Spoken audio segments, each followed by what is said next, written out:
미국 UCLA 대학에 한국 기독교학부가 있는데 여기는 옥성득 교수라고 석좌 교수로 있습니다. 옥성득 목사님은 저의 동기 목사님인데 한국 교회사의 대가입니다. 이분이 최근에 한국 교회 첫 사건들이라고 하는 700페이지가 넘는 방대한 분량의 책을 출판을 했는데요. 이 책에는 한국 개신교 역사, 한국 교회의 역사에 있어서 첫 사건들 72가지를 소개를 합니다. 예를 들면 처음 세례받은 사람, 한국교회에 처음 세워진 교회, 남녀석이 이렇게 구별되어 있었는데 처음 이게 통합된 어떤 그런 일들, 이런 모든 것들을 이렇게 소개를 하는데 그 중에는 우리 한국에 온 선교사 중에서 처음으로 이 땅에서 죽은 선교사의 첫 죽음에 대해서도 말하고 있습니다. 1885년 내한한 의료 선교사인 헤론 선교사 바로 그분입니다. 헤론 선교사는 당시 제중원, 지금의 연세대학 세브란스 병원이죠. 그 세브란스 병원의 전신이 제중원의 2대 원장으로서 취임을 했는데 이제 왕실 의사로서 고종 황제의 그런 주치 의료로서 활동을 했죠. 그런데 이지를 앓다가 35이라고 하는 참 젊은 나이에 그만 세상을 떠나게 됐습니다. 당시 형편 속에서 자기를 대신할 수 있는 의사가 턱없이 부족한 상황이니까 휴식 없이 수많은 환자들을 계속 돌볼 수밖에 없었습니다. 그러니까 축적된 과로로 인해서 거기다가 제중원의 그 재정이 부족한 상황, 또 왕실 진료에서 오는 스트레스, 거기다가 또 좌골 신경통으로 인한 허약해진 몸, 또 당시 우리나라 형편이 열악한 위생 환경이지 않습니까? 그래서 이질이라고 하는 참 이 작은 질병 같은데 이것이 치명적이 되어서 세상을 떠나고 말았던 것입니다. 그래서 이분의 사망으로 인하여 지금의 양화진에 선교사 묘지가 조성이 됐습니다. 그래서 선교사 묘지는 바로 이분으로부터 시작됐다고 할 수가 있습니다.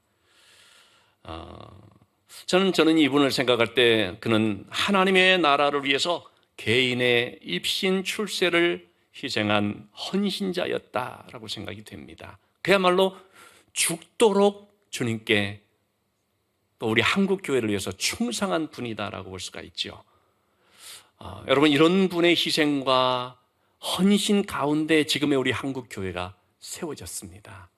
어느 교회든지 이처럼 죽도록 충성하는 헌신자들에 의해서 교회가 세워지고 지금도 은혜 가운데 든든하게 지켜져 나가는 것이죠.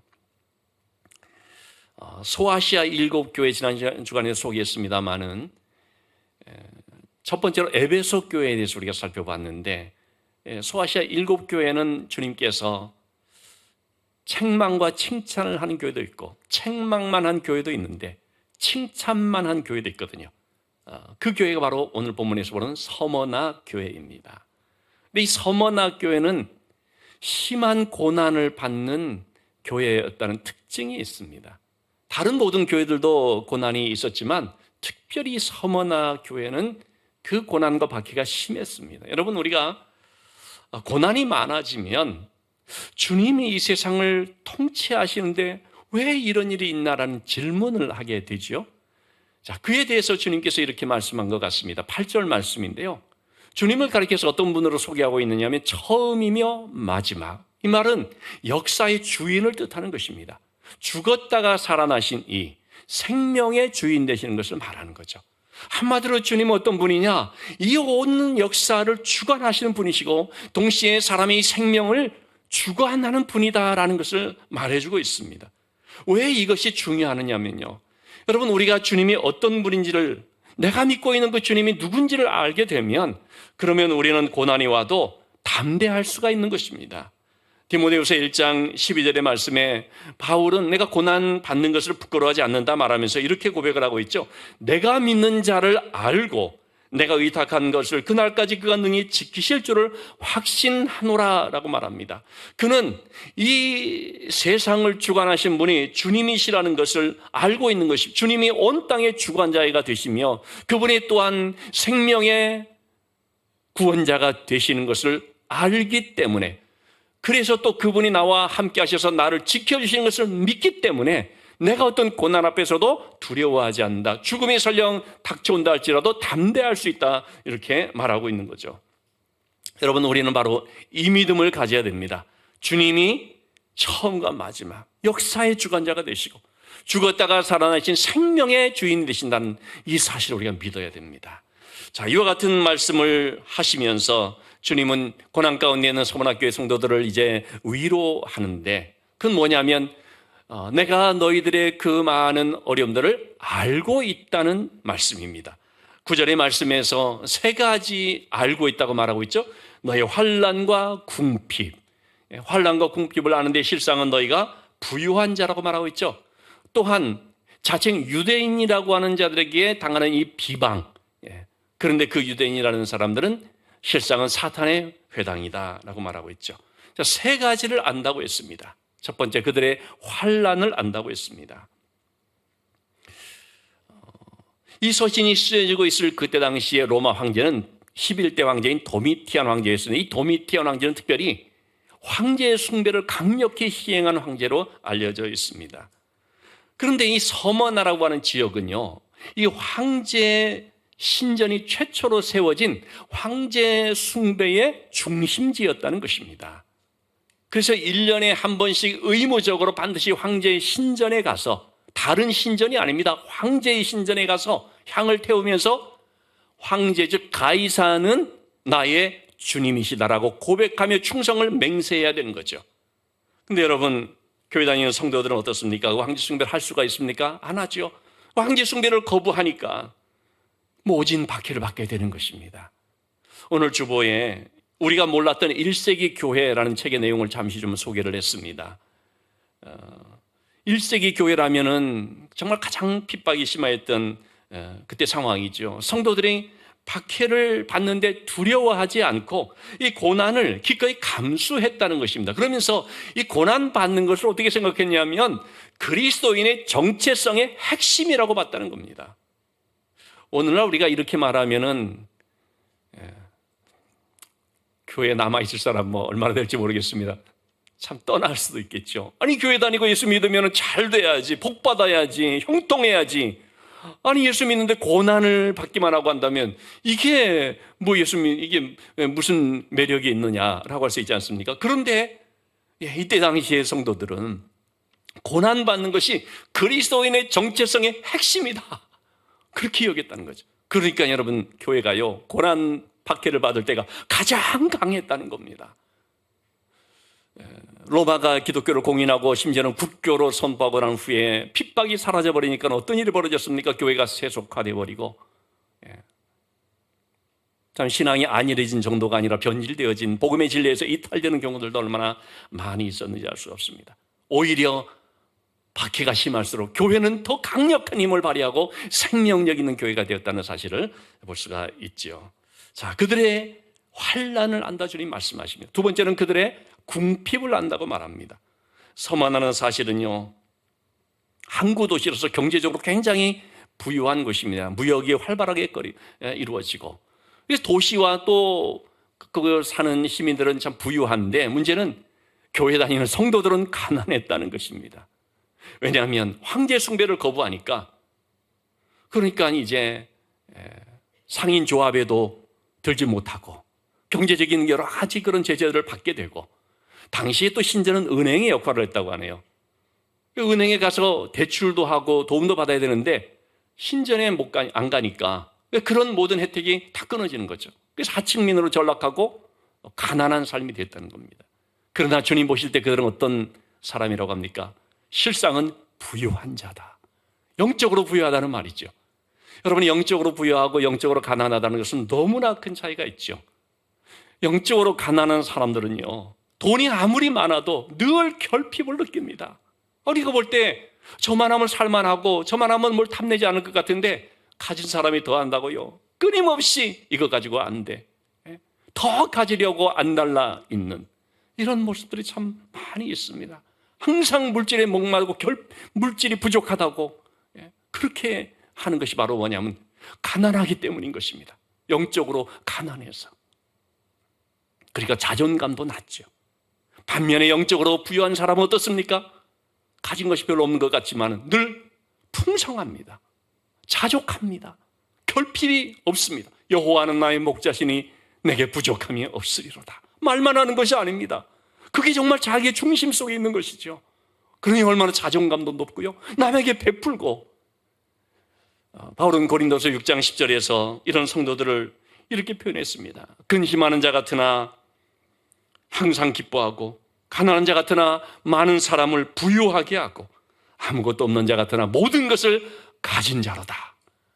여러분, 이것이 서문학교의 성도들뿐만 아니라 우리 모습이 되어야 하는 줄로 믿습니다. 믿음 안에서 영적으로 부유한 자가 되어야 하는 거죠. 세 번째로 주님께서는 뭘 아신다고 했냐면 그들의 비방받는 것을 아신다고 했습니다. 당시 성도들을 괴롭히고 있던 또 하나의 적대 세력은 바로 하나님 잘 믿는다라고 했던 유대인들이었습니다. 그런데 이 유대인들이 성도들을 비방하고, 그리고 악의적인 소문을 퍼뜨리고, 당국에다가 저 사람 교회 다니는 사람이라고 고발하고, 막 조치하라 하고, 한마디로 교회를 무너뜨리는데 앞장섰던 사람들이었습니다. 그래서 주님은 그 유대인들을 가리켜서 그들은 하나님 백성이 아니라 실상은 사탄의 회당, 마귀들의 그런 모임이다라고 말하는 것입니다. 주님은 이처럼 성도들의 환난과 궁핍과 비방을 잘 알고 있습니다. 근데 그것은 단지 머리로만 하시는 것이 아닙니다. 그들의 고통 가운데 함께 참여하고 있다는 것을 뜻합니다. 주님이 그 고통에 참여한다는 것은 어떻게 그럴 수 있을까요? 주님이 그 모든 것들을 다 직접 겪으셨기 때문이죠. 주님이 환난을 겪었고, 궁핍을 겪었고, 비방을 다 겪었죠. 그래서 그 고통 가운데 있는 자들을 너무나 잘 아는 것입니다. 자, 그런데 주님은 그 고통에 있는 성도들을 그냥 놔두십니다. 그 고통 가운데 있도록 그렇게 하십니다. 왜 그럴까요? 고난이 주는 유익 때문입니다. 고난이 주는 유익을 여러 가지 말할 수가 있지만 짧게 한 세 문장으로 말한다면, 고난이 주는 유익은요, 여러분, 고통을 통해서 진짜와 가짜가 구별됩니다.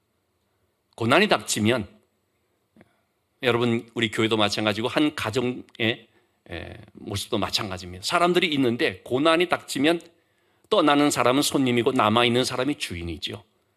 고난이 닥치면 진짜와 가짜가 구별됩니다. 그리고 또 고난은 어떤 유익이 있습니까? 우리의 신앙을 연단해서 정금같이 되게 하지요. 그리고 또한 고난은 언젠가는 참 이렇게 언제든지 변질될 가능성이 있는 우리의 타락을 막아줍니다.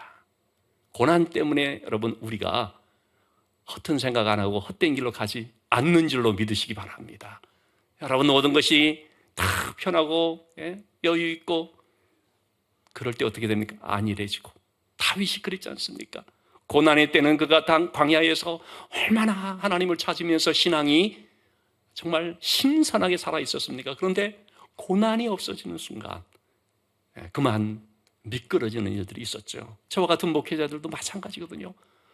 그렇게 고난 가운데서 교회를 세우면서 헌신했던 목사님들이었는데 뭔가 쫙 그렇게 편해지고 나니까 딴짓하는 경우들이 생기고, 저도 금년에 고난을 좀 겪었는데 이것은 나로 하여금 타락하지 않게 막으시는 하나님의 도구다, 그런 생각을 갖습니다. 여러분, 고난에 유익이 있습니다. 그렇기 때문에 주님은 고난 가운데 있는 성도들에게 이렇게 명령의 말씀을 주십니다. 두 가지의 명령인데요, 10절의 말씀, 첫째는 이 고난 가운데서 고난을 두려워하지 말라라는 말입니다. 고난을 피하게 해주신다, 고난을 면제해 주신다, 그런 말씀을 하는 것이 아니라 고난을 두려워하지 말라. 왜 두려워하지 말라고 말하는가? 감당할 만한 고난이기 때문에 그렇습니다. 여러분, 우리에게 주어지는 시련과 고난의 특징이 있는데요, 고린도전서 10장 13절의 말씀을 보면 그 고난은 감당할 시험이라고 말하고 있습니다. 감당할 시험밖에는 너희들에게 주지 않는다라고 말씀하고 있습니다. 그래서 피할 길을 주시고 능히 감당하게 하시느니라 하는 것입니다. 여러분, 독자 이삭을 바치라고 하나님께서 아브라함에게 말씀하시는데 그런 시험 나한테 줄까 봐 걱정하지 않아도 됩니다. 왜? 아직 그 믿음이 아니기 때문에. 그래서 하나님은 정말 하나님도 눈치코치를 보시고 하시지, 잘못 시험 줬다가는 하나님 떠나버리면 안 되니까 체급에 맞게 고난을 주십니다.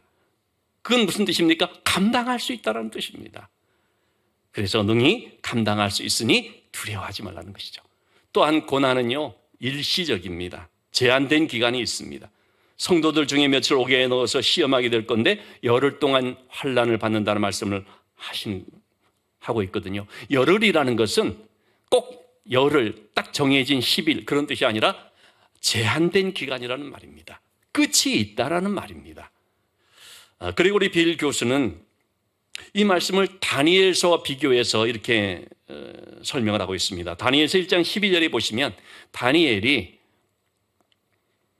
왕의 진미를 먹는 소년들과 자신들을 비교해 달라고 하면서 그런 기름지고 포도주를 먹지 않고 우리는 채식과 물만 먹는데 열흘 동안만 시험해서 그래서 만약에 우리 얼굴이 더 좋으면 우리가 원하는 대로 하게 해주십시오라고 말하죠. 이 열흘이라고 하는 기간이 제한된 기간이라는 것입니다. 그래서 그 기간이 끝나면 어떻게 됩니까? 반드시 하나님의 주시는 은혜가 있고 보상이 있고 승리의 기쁨이 있는 것입니다. 그런 점에 있어서 이 고난은 영원할 것처럼 느껴질 수가 있는데 그렇지가 않고 제한된 것이다라는 사실을 기억하라는 것입니다. 그래서 두려워하지 말라. 그 말은 모든 것을 주관하며 죽음의 권세를 이기신 주님만 의지하라 라는 말씀이 되겠습니다.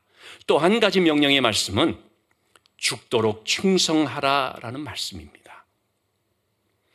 여기서 충성이라고 하는 이 단어는 우리가 자주 듣는 그리스어 원어로 피스토스라고 하는 말입니다. 피스토스라고 하는 말은 신실, 신뢰라는 뜻입니다. 하나님을 향한 그 마음이 한결같은 이 신실함, 하나님을 전적으로 신뢰하는 그게 바로 충성이라고 하는 말입니다. 뭔가 열심히 하는 그걸 말하는 것이 아니고 하나님을 향한 우리의 중심이 신실한 것. 이 피스토스에서 나온 영어가 피스톤이라고 하는 단어죠. 여러분 자동차 바퀴를 움직이게 하는 것이 뭡니까? 피스톤의 그런 구동력이지 않습니까? 그처럼 여러분 우리의 신앙이라는 바퀴가 끊임없이 굴러가게 하는 것은 뭐냐? 바로 피스토스라고 하는 하나님을 향한 충성된 신실한 마음이라고 할 수가 있습니다. 그 마음을 가질 때 우리는 끝까지 믿음의 경주를 잘 감당할 수가 있는 것이죠.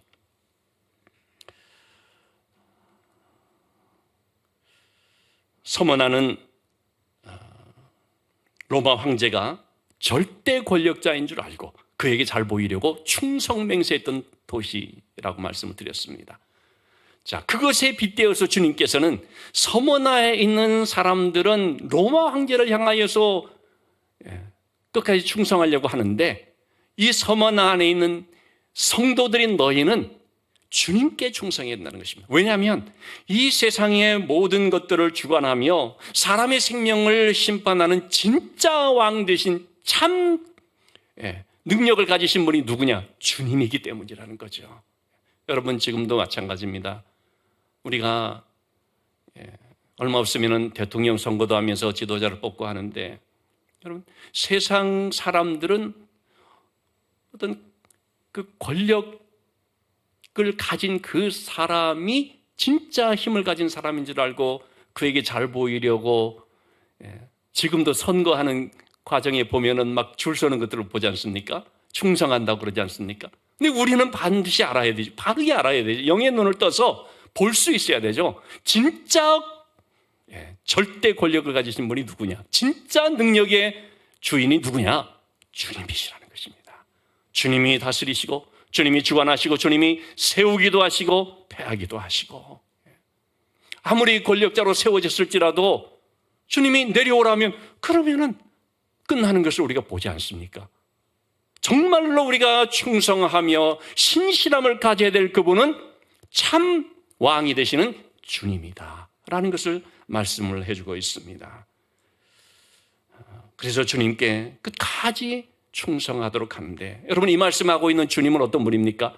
하나님께 죽기까지 충성하신 분입니다. 십자가에서 다 이루었다라고 말할 정도로 죽도록 충성하셨고, 죽음으로 끝났습니까? 사흘 만에 부활하시고 승천하셔서 하나님 보좌 우편에 앉아 계시고, 그로 말미암아 우리가 영혼 구원의 은혜를 입게 되었던 것이죠. 자, 그렇기 때문에 목숨 걸고 충성하면 죽을 것 같고 망할 것 같지만 절대 그렇지 않다는 사실을 우리가 알아야 됩니다. 오히려 우리가 주님을 위하여서 죽도록 충성할 때 내면이 강해지고요, 강건해지고요, 또 더 순결해지고 또 정결해지고 성령으로 충만해서 담대해져서 세상이 능히 감당할 수 없는 믿음의 삶을 살게 되는 것이죠. 서머나에 가면, 지금 서머나는 이즈미르라는 지명으로 이제 있는데요, 거기에 하나의 교회가 있습니다. 다른 것들은 다 무너졌는데 폴리갑 기념교회라는 교회가 있습니다. 저는 아버지가 목사님이기 때문에 어려서부터요, 어른 예배 참석을 했습니다. 주일 저녁 예배, 수요 예배 참석하라고 하면 참석해야죠. 그래가지고 이제 어려서부터 늘 이제 설교를 듣는데 자주 들었던 그 예화 중에 하나가 이 폴리갑에 대한 얘기였습니다. 그때는 어려서 폴리갑이 누군지 어느 나라 사람인지 모르는데 나중에 보니까 이분이 바로 서머나 교회 감독인 참 그 유명한 귀한 신앙인인 폴리갑이었던 것입니다. 폴리갑은 86세에 붙잡혀서 화형을 당하게 되는데요, 그때 폴리갑을 회유하면서 이렇게 얘기를 했다고 하죠. 한 번만 예수를 부인하면 그냥 없던 일을 해주겠다, 살려준다. 그냥 입술로만 그렇게 한마디만 해주면 괜찮으니까 그렇게 해라 라고 했습니다. 그때 폴리갑이 한 유명한 대답이 있죠. 지난 86년간 우리 주님 예수 그리스도는 나를 한 번도 부인하지 않으셨는데 내가 어찌 주님을 부인하겠는가. 그리고 의연하게 당당히 화형장으로 걸어갔던 거죠. 여러분, 그 모습을 봤을 때 서문학교 성도들이 어땠을까요? 얼마나 용기를 얻고 격려가 되고 저게 믿음이로구나, 우리도 그렇게 해야 되겠다 결심을 하고 하지 않았겠습니까? 주님은 이처럼 주님을 위해서 끝까지 충성한 사람에게 약속이 있음을 말씀합니다. 그들에게 주시는 약속이 뭡니까? 생명의 관을 내게 주리라. 생명의 관이라는 것은 죽음에서 살아나신 생명의 주님께서 주시는 참된 생명을 말합니다. 이 생명의 관이라는 것은 서머나교회 성도들에게만 주는 것이 아니라 예수 그리스도를 나의 구주로 영접한 모든 사람들에게 해당되는 것이죠. 그래서 11절은 이렇게 말하고 있습니다. 이기는 자는 둘째 사망의 해를 받지 아니하리라. 여러분, 우리에게는 첫째 사망과 둘째 사망이 있습니다. 첫째 사망은 육신이 이제 죽는 것을 말하죠. 이것은 우리 모든 사람들에게, 온 인간에게 해당되는 것이죠. 그러나 육신이 죽음 뒤에 뭐가 있습니까? 최후의 심판이 있죠. 영원한 생명의 부활과 영원한 형벌의 부활이 있습니다. 둘째 사망이라는 것은 영원한 유황 불못으로 던져지는 것을 말하는데, 요한계시록 21장 8절 말씀에서 어떤 사람들이 이 둘째 사망을 받는지를 말해주고 있습니다. 두려워하는 자들, 믿지 않는 자들, 흉악한 자들, 살인한 자들, 음행하는 자들, 점술가들, 우상 숭배하는 자들, 거짓말하는 모든 자들이 불과 유황으로 타는 못에 던져지는데 이것이 둘째 사망이다. 그러나 이기는 자는 둘째 사망이 없다는 것입니다. 오직 주님 주신 참 생명, 영원한 생명, 그 주님의 풍성하고 부유한 생명을 누리게 된다는 걸 말하고 있죠. 이기는 자라고 해서 참고적으로 제가 말씀드리는데, 여러분, 신천지에서 이만희가 자칭 이긴 자라고 말하고 있습니다. 그래서요, 찬송가 가사도 막 바꿔가지고 찬송가 40장에 보면은 한번 자막으로 이렇게 보시면 나온 것처럼 찬송으로 보답할 수 없는 큰 사랑 주님께 영광 할렐루야, 이 찬양이지 않습니까? 그걸 전부 다 바꿔놓고 이긴 자 영광 할렐루야, 이긴 자 영광 할렐루야. 참, 그러니까 여러분, 이 신천지가 얼마나 사악한, 정말 교묘한, 그야말로 영혼의 사냥꾼인지 우리가 분별할 수 있어야 됩니다. 이만희에게 에게 붙어있는 사람들은 전부 다 패배한 자가 될 것입니다. 그러나 진정한 승리자이신 주님께 붙어있는, 주님 안에 있는 사람들이야말로 이긴 자가 되는 것이죠.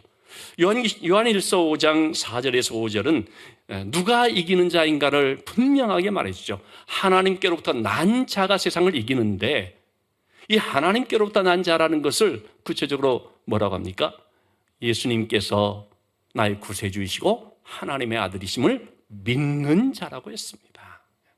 믿는 자가 세상을 이기는 것입니다. 세상을 이기는 이김은 이것이니 곧 우리의 믿음이니라.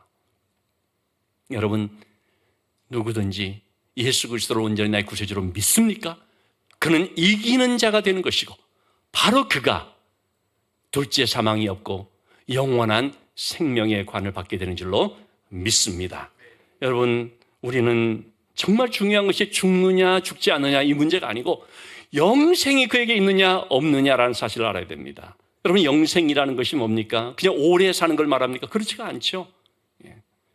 참 생명이라는 것은 또 단지 죽어서 가는 천국, 그것만 말하는 것이 아니라 그 영원한 천국에 우리가 갈 뿐만 아니라 이 땅을 살면서도 어떻습니까? 하나님이 함께하여 주심으로 그래서 의의 열매를 맺고 선한 영향을 끼치면서 생명력 있는 삶을 살게 된다는 것입니다.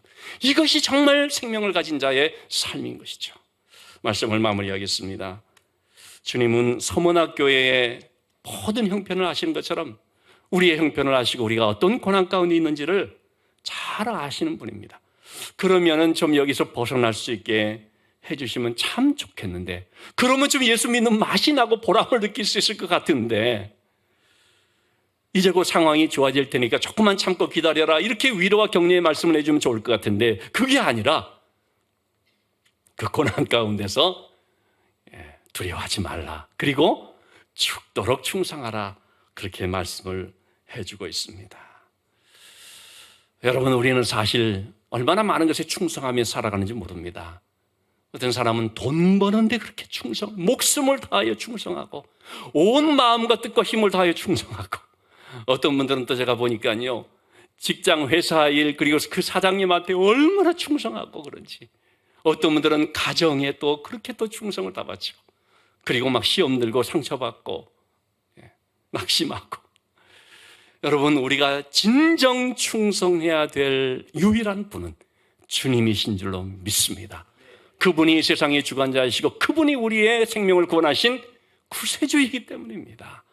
그 주님께 죽도록 충성하라 성경은 말하고 있습니다. 그러면 그 충성한다는 것이 구체적으로 어떤 것인가? 저는 두 사람의 예를 간단하게 들고 싶습니다.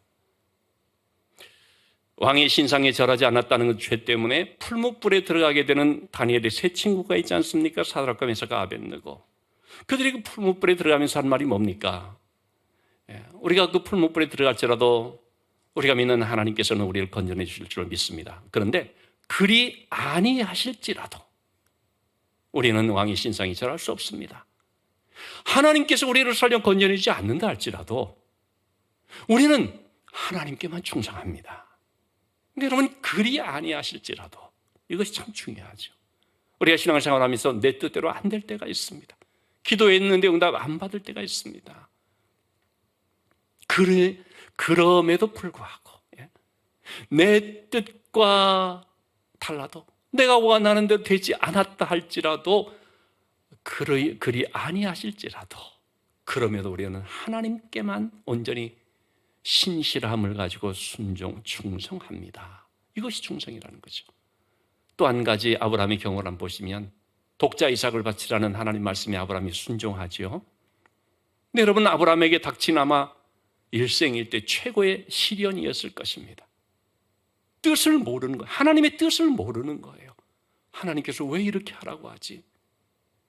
여러분, 아브라함처럼 뜻을 모르지만 그래도 하나님 말씀에 순종하는 것, 그것이 충성하는 것인 줄로 믿습니다. 여러분, 우리의 삶에는 감당할 수 없는 슬픔이 닥칠 때도 있습니다. 지난 주간에도 우리 안 집사님이 남편분이 이제 말기암 판정을 받아서 너무나 참 슬픔에 잠긴 것을 보았습니다만, 생각지 못했던 그런 일들을 만날 때가 있습니다. 도저히 내 힘으로 헤쳐나갈 수 없는 그런 일들을 당할 때가 있는 것이죠. 근데 그 가운데서도 끝까지 하나님을 신뢰하고 하나님을 의지하는 것, 이것이 바로 죽도록 충성하는 것인 줄로 믿습니다.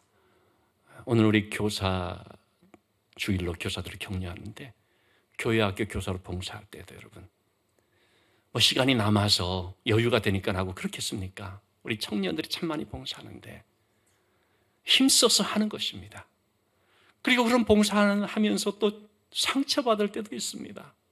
난 정말 열심히 한다고 하는데 어려움을 당하는 경우들도 있습니다. 그럼에도 불구하고 누가 알아주지 않아도 묵묵히 예배의 자리, 기도의 자리, 섬김의 자리, 믿음의 자리를 떠나지 않고 잘 지켜나가는 것, 여러분, 이것이 바로 최후까지 끝까지 충성하는 것인 줄 믿습니다. 우리가 이렇게 주님께 전적으로 맡기고 신뢰하며 충성하면서 나갈 때 하나님께서 반드시 함께 해주시고 반드시 도와주시고 우리의 삶을 언제나 은혜 가운데 인도해 주실 줄로 믿습니다.